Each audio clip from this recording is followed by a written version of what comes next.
Line Livingstone வந்து extraordinary போன வருஷத்துல விட்டுடுங்க. அவர் வந்து கேம் சேஞ்சர் பாஸ்.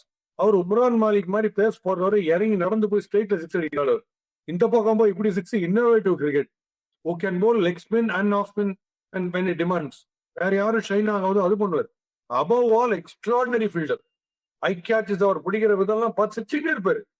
ரிலாக்ஸ்டா இருப்பாரு. அனதர் தோனி மாதிரி ஒரு கிரிக்கெட்டரை விட்டோம். ஓகே, பத்திரானாவை முதல்லயே விட்டோம். ஒரு 2 மேட்ச் வின்னர் போச்சு. ஜடேஜாவை விட்டோம். அது ஒரு மேட்ச் வின்னர் போச்சு.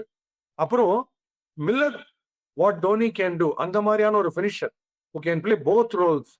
கிராஃப்டிங்கும் பண்ண முடியும், கண்ணா பண்ண சிக்ஸ் அடிக்கவும் முடியும். அந்த மாதிரி ஒரு பிளேயரை ஆப்ஷன்ல விட்டோம்னா, அப்புறம் இந்த குசால் மெண்டிஸ் ஒரு எக்ஸ்ட்ராடனரி ஹிட்டர் இருக்காரு, ஸ்ரீலங்கா ஹிட்டர், அவரை விட்டோம். ஏற்கனவே Conway, Rachin Ravindra 2 left handers விட்டோம். ஆனா லெஃப்ட் ஹேண்டர்ஸ் மேல இருக்கிற ஒரு வெறித்தனம் இன்னும் போகவே இல்லை. எவ்வளவு லெஃப்ட் ஹேண்டர்ஸ் டீம்ல பாருங்க.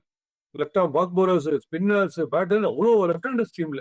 ஸோ இதுல வந்து 2 பேர் கண்டிப்பா தேவை யங்ஸ்டர்ஸ். பட் இருந்தாலும் எஸ்டாப்ளிஷ்டா T20 ஃபார்மேட்ல கலக்கின ஒருத்தர் 2 பேர், either மில்லர் ஆர் லிவிங்ஸ்டன், அதை முதல்ல எடுத்துக்கணும்னு எனக்கு தோணுச்சு. அது ரொம்ப சாதாரணமா ஸ்பெக்டேட்டராகவே இருந்தாங்கன்னு தோணுச்சு.